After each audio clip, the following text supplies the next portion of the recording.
दोस्तों, आप तमाम लोग जानते हैं कि मुफ्ती सलमान अजहरी साहब की रिहाई की खबर 29 जुलाई को आ सकती है। जी हाँ, ये बात मैं इसलिए कह रहा हूं क्योंकि जिस तरह से मुफ्ती सलमान अजहरी के वकील साहब ने अपने क्लाइंट यानी कि मुफ्ती सलमान अजहरी को डिफेंड किया, वो वाकई जबरदस्त था। आइए, सैयद साहब ने सीधे तौर पर एक बेहतरीन लड़ाई जो है, एक बेहतरीन बातें जो है, एक बेहतरीन पहलू जो है उन्होंने कोर्ट में दिया और बातें की। उम्मीद है कि मुफ्ती सलमान अजहरी साहब के मामले में जस्टिस इलेश वोहरा साहब जो है तमाम बातों को सुनने के बाद 29 तारीख को ये कहेंगे कि आज मुफ्ती सलमान अजहरी को बाइज्जत बरी किया जाता है। लेकिन क्या ऐसी खबर आएगी या नहीं आएगी, ये तो ठीक 29 तारीख को पता चलेगा। ये तो खुदा ही जानता होगा कि आखिरकार फैसला क्या आने वाला है। लेकिन इस बीच एक ऐसी खबर सामने आ रही है, एक ऐसी खबर निकल करके सामने आ रही है जो मुफ्ती सलमान अजहरी साहब के जो फैंस हैं, जो फॉलोअर्स हैं, जो उन्हें चाहते हैं, पसंद करते हैं, उन्हें सुनते हैं, वो शायद चिंता में चले जाएंगे। जी हाँ, एक ऐसी ही खबर निकल करके सामने आ रही है। एक हमारे खास दोस्त हैं मारूफ रजा खान भाई, उन्होंने एक वीडियो अपलोड किया जहां से मुझे ये जानकारी निकल करके मिली है कि उनके एक दोस्त हैं जो कि गुजरात में है, वो मुफ्ती सलमान अजहरी साहब से मिलते जुलते रहते हैं। वहां से खबर निकल करके आ रही है और यह खबर काफी चिंतन करने वाली है, परेशान करने वाली है। खबर ये निकल करके आ रही है कि मुफ्ती सलमान अजहरी साहब की तबीयत जो है वो काफी अलील है। जी हाँ, वो काफी परेशान है। ऑब्वियस सी बात है, किसी एक इंसान को आप कैदी बना देते हैं, एक ऐसे इंसान को जो आज़ाद था, जो आज़ादी के साथ हिंदुस्तान के अलग अलग हिस्सों में जाया करते थे और जा करके दुनिया वालों को, देशवासियों को जो है दीन की तालीम दिया करते थे, उस इंसान के ऊपर यह आरोप लगा दिया गया कि उन्होंने दो धर्मों को बांटने की कोशिश की और एक शेर के एक मिसरे की वजह से उन्हें जेल में कैद कर दिया गया। तीन केसेस उनके ऊपर जो है वो लॉन्च किए गए और उसके बाद हालात ये हुए कि जब तीनों जगह से मोडासा, जूनागढ़ और साथ ही साथ कच्छ से जब वहां की अदालत ने उन्हें बेल दे दिया, उन्हें जो है एंटीसेप्टरी बेल मिल गई, तो उसके बाद क्या हुआ आपने देखा। उन्हें बेल दी गई।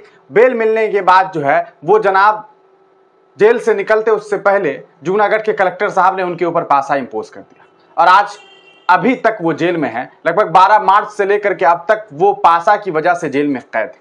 इस बीच जो खबर निकल करके सामने आ रही है वो इस तरह से है। आपको बताएं, आपने एक वीडियो देखा होगा शुरुआती वक्त में ही, जब मुफ्ती सलमान अजहरी साहब जब चल रहे थे तो उनके चलने की एक तस्वीर आई थी, एक वीडियो सामने आया था जिसमें उन्हें चलने में तकलीफ हो रही थी। लोगों ने कहा कि आखिरकार क्या मामला है, कहीं उन्हें टॉर्चर तो नहीं किया जा रहा है, कहीं उन्हें परेशान तो नहीं किया जा रहा है, या फिर उनकी तबीयत काफी खराब है। अब जो खबर निकल करके आ रही है वो ये कि मुफ्ती सलमान अजहरी साहब जेल जाने से पहले, जब वो कहा सकता है जब उन्हें महाराष्ट्र से गिरफ्तार किया गया था, उससे पहले ही उनका प्लान था कि वो अपना जो है एमआरआई करवाते, सीटी स्कैन वगैरह उन्हें करवाना था, क्योंकि उनके सिर में जो है वो काफ़ी दर्द था। उनका जो दिमाग होता है उसमें काफ़ी दर्द उन्हें महसूस हो रहा था। वो काफ़ी परेशान थे, शायद कोई वजह रही होगी या फिर हो सकता है कि तबीयत उनकी नासाज रही होगी। अभी वो ये सब कुछ सोच रहे थे कि इसी दरमियान जो है एक मामला होता है और उनकी गिरफ्तारी हो जाती है।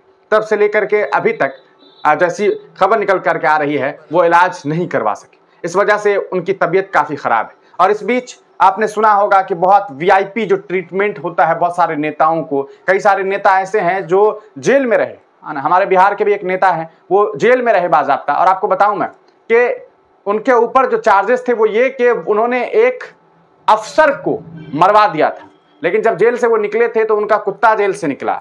उनके फ्रीजेस, उनका फ्रीज, उनका कहा सकता है किताबें और बहुत सारी ऐसी चीजें जो कहा सकता है कि आम इंसान अपने घर में नहीं मुहैया करा सकता, उन्हें जेल में मुहैया। तो सोच सकते हैं आप कि वीआईपी ट्रीटमेंट कुछ लोगों को मिलती है, ऐसी बातें सामने आती हैं।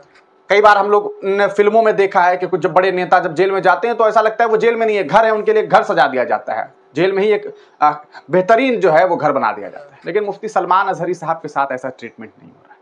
उन्हें ज़मीन पर सुलाया जा रहा है, फर्श पर सोते हैं, और इस वजह से उनके कमर में जो है वो दर्द महसूस हो रहा है और वो पीड़ा में है, दर्द में है, और ये काफ़ी चिंताजनक है। ये काफ़ी परेशान करने वाली खबर है। इसके अलावा ये भी खबर निकल करके आ रही है कि पिछले दिनों वो जो है जेल में ही पैर फिसलने की वजह से वो गिर गए थे, जिसकी वजह से उनके पैर में भी चोट है।